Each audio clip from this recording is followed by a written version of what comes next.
bom dia, boa tarde ou boa noite, conforme seja o horário que estejam me ouvindo.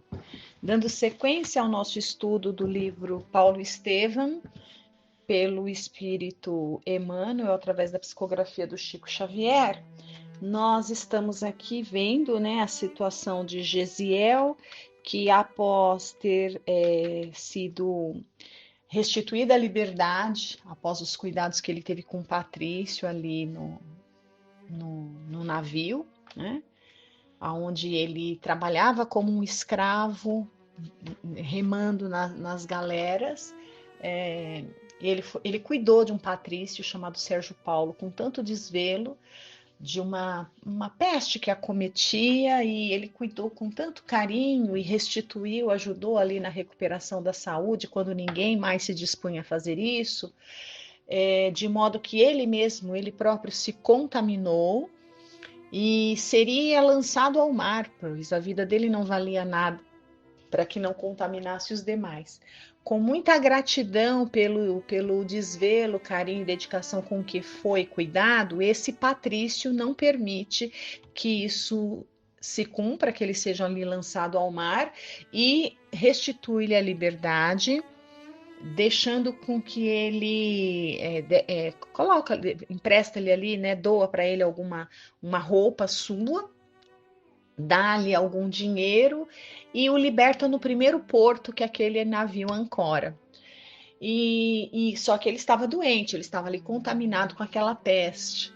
E ele já estava começando a delirar ali nas ruas aos arredores daquele porto, quando ele se vê ali sendo assaltado e, e ele roga a esse bandido que leve tudo que ele tem, mas que não mate.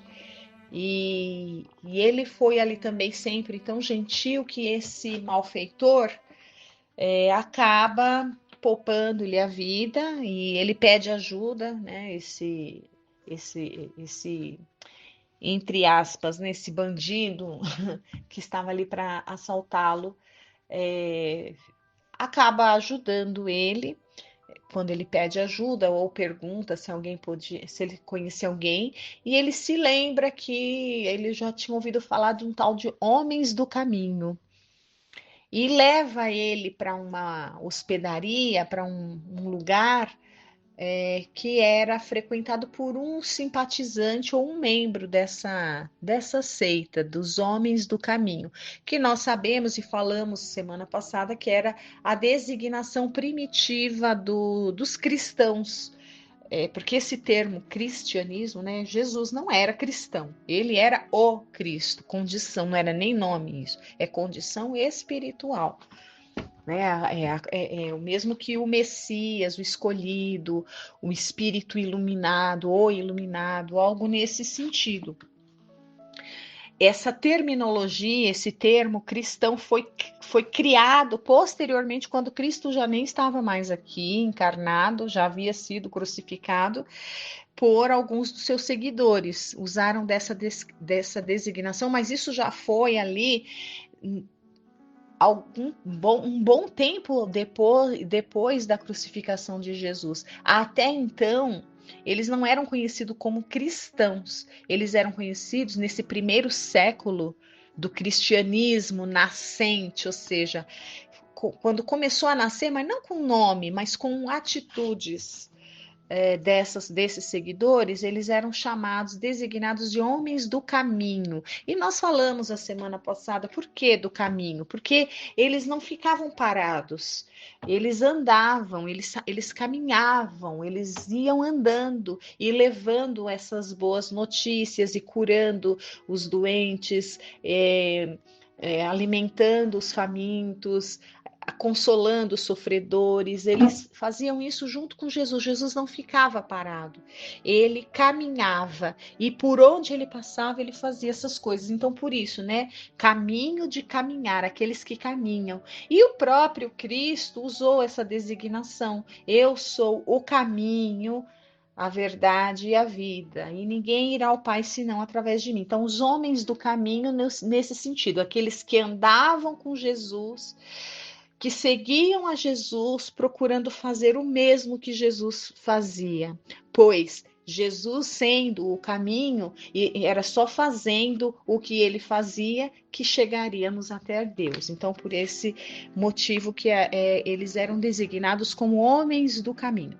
Então, Gesiel foi levado para uma dessas pessoas simpatizantes, que por sua vez acabou levando até a cidade ali, Cafarnaum, onde ficava, vamos dizer, o reduto, o ponto de apoio maior, que era a casa de Simão Pedro. Então, esse Efraim, que foi quem primeiro recolheu Gesiel, levado pelas mãos desse assaltante, Efraim leva ele e mais um outro que também estava ali recolhido, também estava com febre, para que fossem ali tratados na casa de Simão Pedro. E nós vimos na semana passada, na nossa leitura, que a casa de Simão Pedro, nessa época que está sendo lida aqui, ela já estava funcionando praticamente como era um hospital, né, porque acolhia os doentes, acolhia a todos. Então, Pedro abriu as portas da sua casa para que fosse a casa de todos os sofredores que por ali passassem. Então, ali, Pedro já não era mais, já era um apóstolo, Pedro já estava vivendo e praticando amplamente aquilo que ele havia aprendido com Jesus, porque Jesus já não estava mais. Nesse momento, Jesus já havia sido crucificado já há alguns anos, né? Mas nem todos da região nem sabiam que Jesus já tinha nascido, quanto mais que já havia até sido crucificado, já havia até desencarnado. Mas o povo judeu, que estava espalhado por várias regiões e eram fiéis seguidores da lei mosaica, da lei antiga, eles acreditavam e aguardavam a vinda do Messias. E nós vamos ver aqui, né, já vimos e vamos relembrar que Gesiel era um desses. Então, continuando a nossa leitura, então lembrando, né, então semana passada nós terminamos quando Gesiel chega à casa de Pedro, e ele estava delirante. Na verdade, nós vamos ler hoje, ele chega hoje. Na semana passada, a gente leu um esboço ali de como era a casa de Pedro, né? Então, vamos assim retomar esse último parágrafo da atmosfera, como era que funcionava essa casa de Simão Pedro. Olha, era por esse motivo, olha, as primeiras organizações de assistência ergueram-se com o esforço dos apóstolos ao influxo amoroso das lições do mestre. Era por esse motivo que a residência de Pedro, doação de vários amigos do caminho, regurgitava de enfermos e desvalidos sem esperança. Eram velhos a exibirem úlceras asquerosas procedentes da cesareia, loucos que chegavam das regiões mais longínquas, conduzidos por parentes ansiosos de alívio, crianças paralíticas da Idumeia, nos braços maternais, todos atraídos pela fama do profeta Nazareno, que ressuscitava os próprios mortos e sabia restituir tranquilidade aos corações mais infortunados no mundo. Então, nós paramos nesse ponto semana passada, que todos os feitos de Jesus na região se espalharam de tal maneira que vinha gente de tudo que era lugar, vinha gente de longe ouvindo essas notícias, né, desse profeta nazareno que curava, que fazia todos esses prodígios, e todos vinham de longe, chegavam ali, ele já não estava mais, havia sido crucificado, mas os seus seguidores, os seus discípulos, aqueles que conviveram com ele, aprendendo por um tempo, notadamente aqui falando de Simão Pedro, continuavam assistindo, dando assistência e cuidando de todos esses desvalidos que ali chegavam. Né?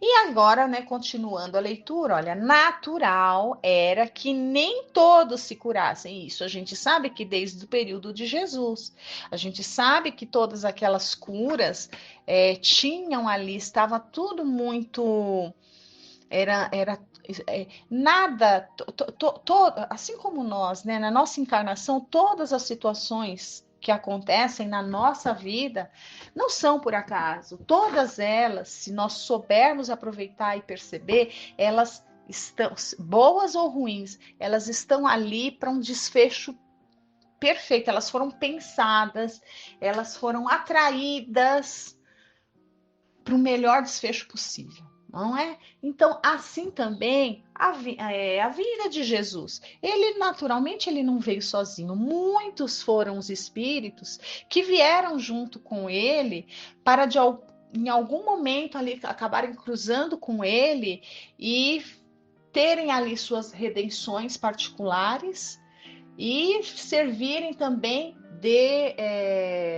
servirem de exemplos para toda a posteridade. O que eu estou querendo dizer? Todos Jesus curou todos?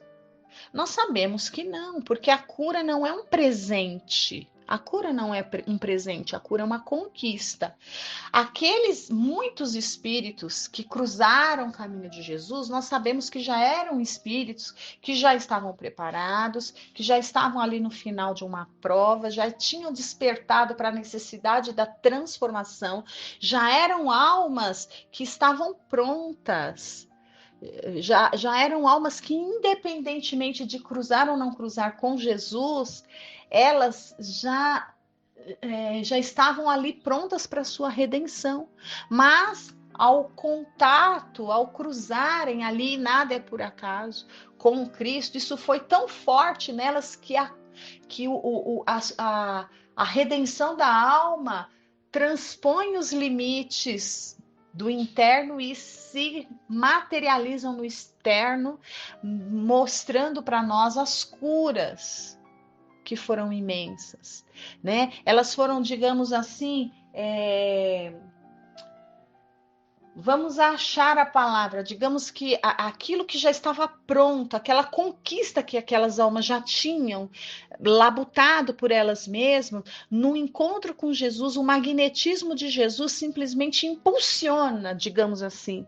O magnetismo de Jesus impulsiona que aquela condição, aquela cura, aquela saúde espiritual, digamos assim, né, aquela alma que está sanada, ela vem para fora de uma maneira assim que reflete no corpo físico imediatamente ao contato com o magnetismo de Jesus. Mas não foi um presente. Certamente foram almas ali que já estavam prontas, que já haviam resgatado, já haviam sentido em seu coração a necessidade, já haviam passado ali até pela expiação e estavam vivendo como prova da forma mais digna que um ser humano pode vivenciar uma prova, que é como? Com fé, com esperança, com alegria, com certeza de um desfecho melhor no momento que for o ideal, não? Então, veja, né? Mas todas as pessoas que cruzaram no caminho estavam nessa condição? Óbvio que não. Por isso que Jesus, quando ele promovia as curas, ele dizia: vai e não tornes a pecar. Ou seja, se voltarmos a agir como agíamos antes, não estamos curados. O mal vai voltar a acontecer. É mais ou menos nós aqui, né? Estamos doentes do corpo. Olha, não pode comer isso, isso e isso. Né? Se você, então aí a gente para, aí a gente sente uma melhora física. No dia que a gente volta a comer aquelas coisas que o médico falou, a doença vai retornar. Então, Jesus era mais ou menos isso, só que ele falava da alma, das doenças da alma.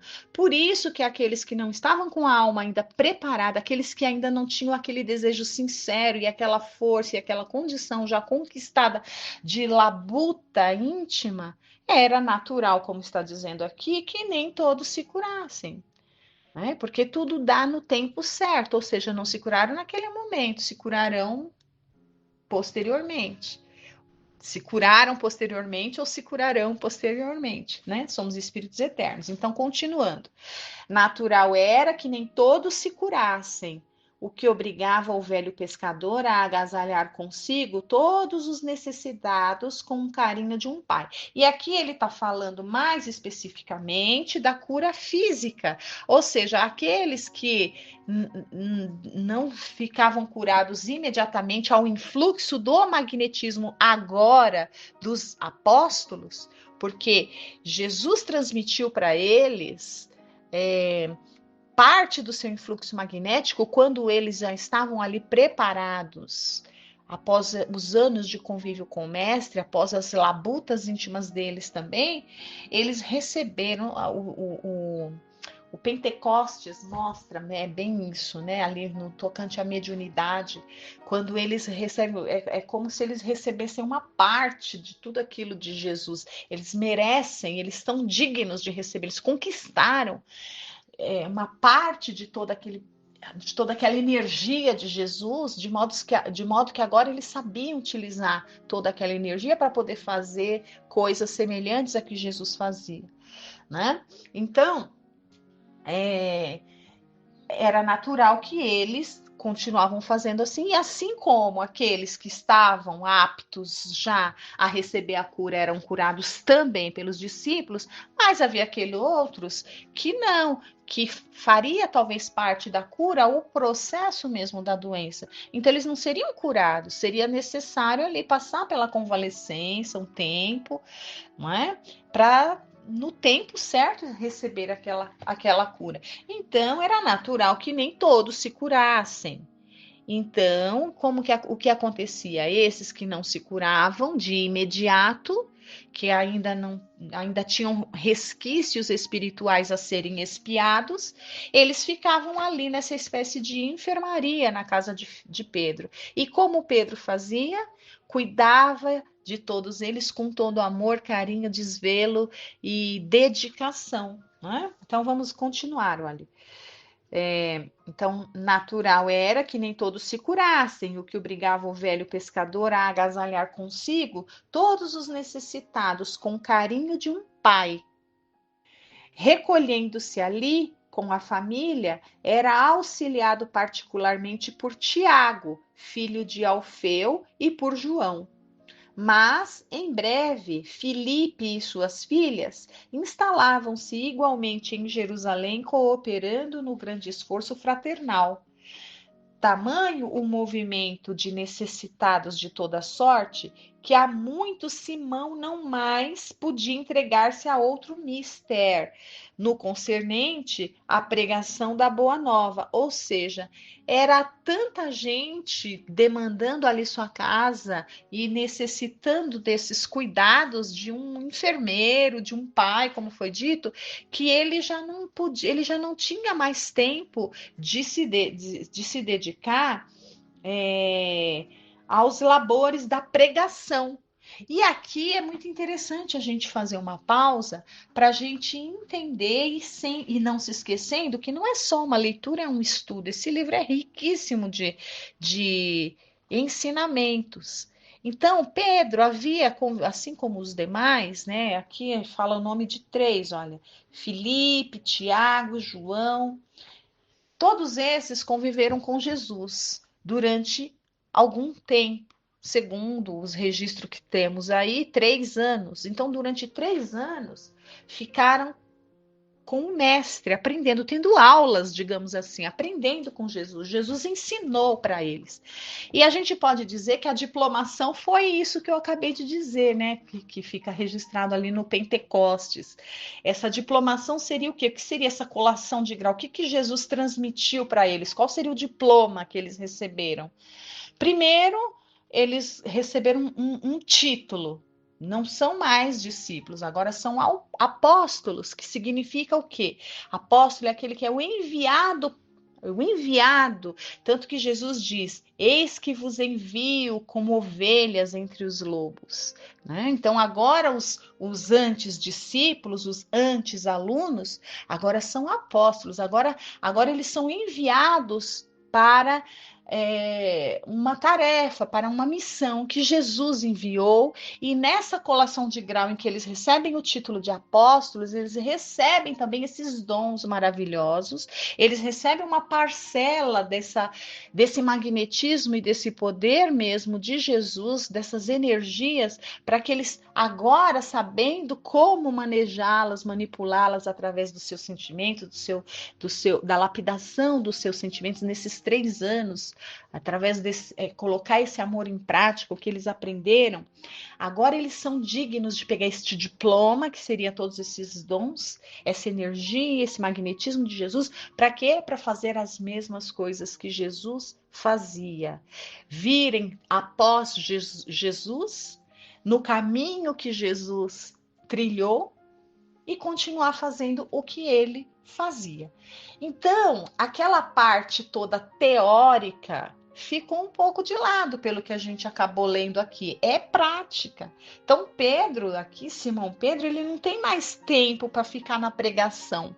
Ele fez isso enquanto estava junto com Jesus ali, vendo, ouvindo e também fazendo, aprendendo vendo. Agora ele não tinha mais tempo para isso, agora ele tinha que colocar em prática. E eram muitos que chegavam ali esperando por isso. E era isso que ele estava se dedicando a fazer. Isso é um ensinamento para nós. Nós lemos muito, estudamos muito. Na nossa casa, quantos grupos de estudos temos? Há quantos anos? Passamos uma vida inteira estudando, mas e a prática? Chega uma hora que a gente tem que colocar em prática. Então, vamos continuar aqui. Então, olha, Pedro ele já não estava tendo tempo mais para se dedicar à pregação da Boa Nova.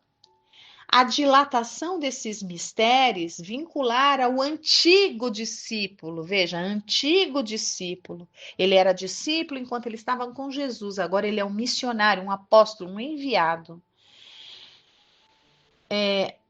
A dilação desses mistérios vinculava o antigo discípulo aos maiores núcleos do judaísmo dominante. Obrigado a valer-se do socorro dos elementos mais notáveis da cidade, Pedro sentia-se cada vez mais escravo de seus amigos benfeitores e dos seus pobres beneficiados, acorridos de toda a parte, em grau de recurso supremo ao seu espírito de discípulo abnegado e sincero.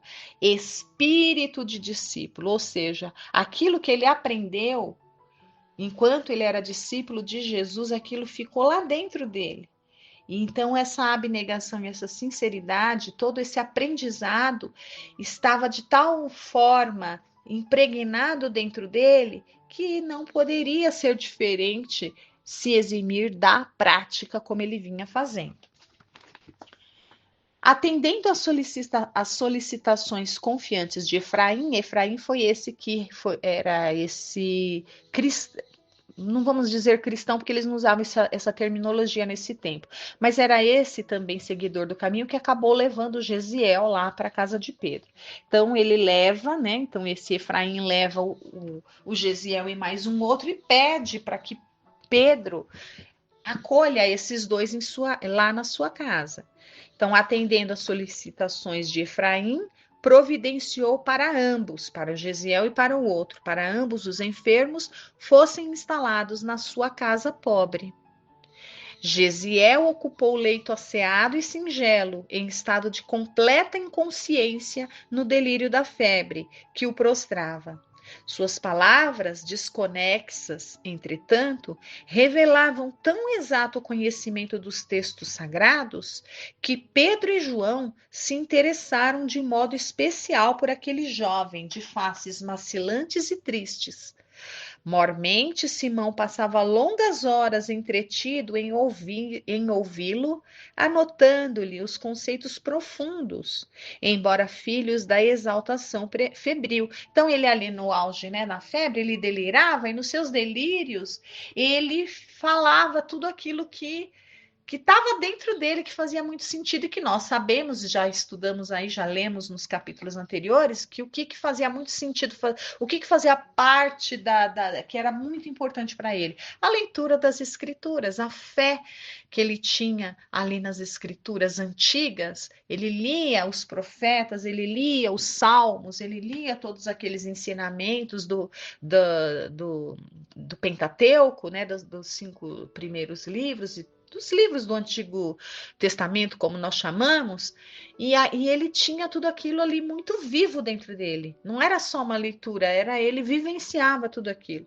E no auge dos seus delírios, ele falava, ele recitava tudo aquilo que fazia parte, que povoava a sua mente, né?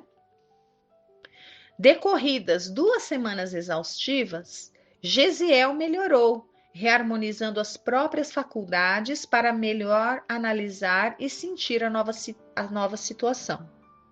Afeiçoara-se a Pedro como um filho afetuoso ao legítimo pai. Então, até a própria postura, embora nós vamos ver aqui que Pedro não era tão velho assim, mas a sua postura, a sua maturidade espiritual fazia, por exemplo, com que aqueles que eram cuidados por ele se sentissem como se fossem seus filhos.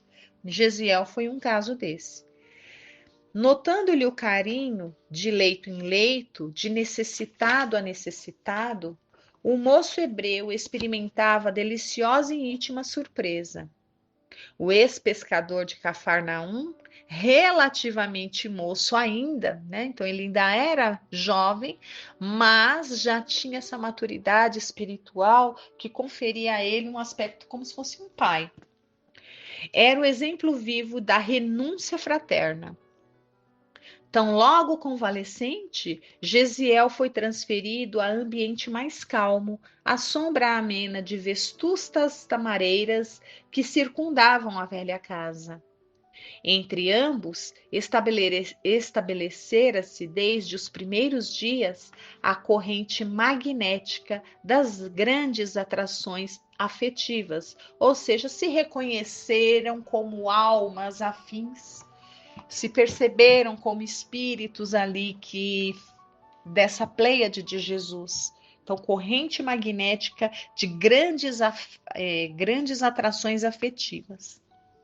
Nesta manhã, as observações amáveis sucediam-se e, não obstante a justa curiosidade que lhe pairava na alma a respeito do interessante hóspede, Simão ainda não tinha logrado o ensejo de um intercâmbio de ideias mais íntimo, de maneira a sondar-lhe os pensamentos, inteirando-se dos seus sentimentos e da sua origem. Então, Simão estava muito curioso para conhecer mais daquele jovem que conhecia tanto as escrituras com tanto fervor, conforme ele demonstrava ali nos seus delírios febris.